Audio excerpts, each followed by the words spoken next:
Bolaligidanoq prezident bo'lishi ma'lum bo'lgan, yoshligi yetimxonada o'tgan, maktab yillarini oltin medal bilan tugatgan hamda o'zining farzandidan ko'ra ko'proq xalqini yaxshi ko'rgan Islom Abdug'aniyevich Karimov haqida bugun gaplashamiz.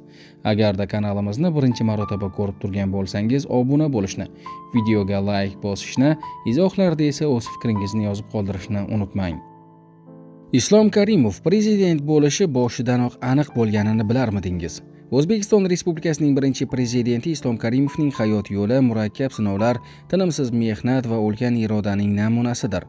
Uning bolaligidanoq tengdoshlaridan ajralib turuvchi xarakteri, ilmga ega bo'lgan va ilmga chanqoq bo'lganligi, qat'iyatliligi kelajakda yirik davlat arbobi bo'lib yetishishidan dalolat bergan.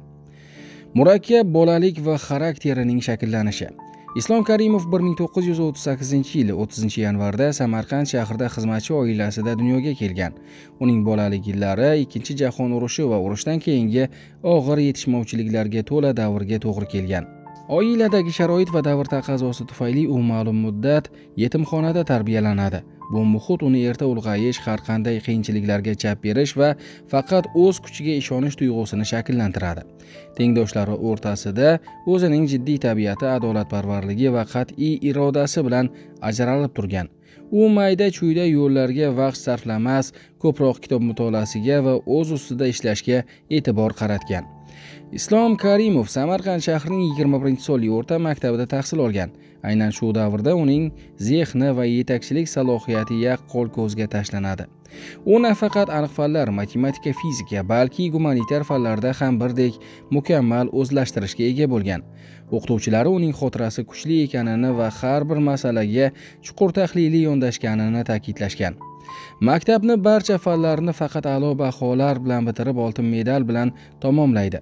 O'sha davrda oltin medal olish o'ta qattiq talablar asosida amalga oshirilgan bo'lib, bu Islom Karimovning intizomli va yuqori intellekt egasi ekanligidan dalolat beradi.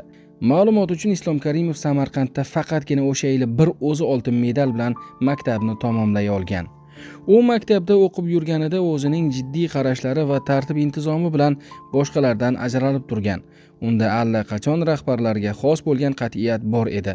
Maktab davridagi xotiralaridan prezidentlikkacha bo'lgan bosqichma-bosqich yo'l. Islom Karimov birdaniga siyosat cho'qqisiga chiqib qolgani yo'q. U muhandislikdan tortib iqtisodiyotgacha bo'lgan murakkab pog'onalarni bosib o'tadi.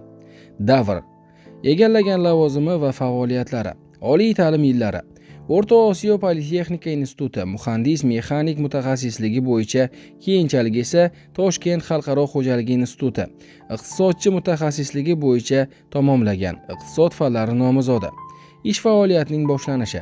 Toshkent qishloq xo'jaligi mashinasozligi, Toshselmash zavodida master, so'ngra VP Chekalov nomidagi Toshkent aviatsiya ishlab chiqarish birlashmasida muhandis yetakchisi, muhandis-konstruktor bo'lib ishlaydi. Davlat rejalashtirish qo'mitasi, O'zbekiston SSR Davlat plan komiteti, Gosplan bosh mutaxassisidan bosh raisining birinchi o'rinbosarigacha bo'lgan yo'lni bosib o'tadi. Bu yerda u respublika iqtisodiyotini eng mayda detallarigacha o'rganadi. Vazir va viloyat rahbari. O'zbekiston SSR Moliya vaziri 1983-1986-yil, so'ngra Qashqadaryo viloyati partiya qo'mitasining birinchi kotibi bo'lib ishlaydi va Qoloq viloyatni qisqa muddatda ilg'or qatorlarga chiqaradi. Xulosa, nima uchun uning rahbar bo'lishi muqarrar edi? Islom Karimov oltin medal bilan maktabni tamomlaganida Samarqand viloyatida faqat bitta bola oltin medal ola olgan. U ham bo'lsa Islom Karimov bo'lgan. Islom Karimov 1989-yil respublika rahbari, O'zbekiston kompaniyasi markaziy qo'mitasining birinchi kotibi etib tayinlanganida mamlakat Farg'ona voqealari tufayli og'ir inqiroz yoqasida edi. 1990-yil 24-martda esa u O'zbekiston SSR prezidenti etib saylandi. Uning bolaligidagi qat'iyat, maktabdagi oltin medal bilan muhrlangan bilim hamda ishlab chiqarish va iqtisodiyot tarmoqlaridagi boy tajribasi birlashib, uni tabiiy yetakchiga aylantirdi.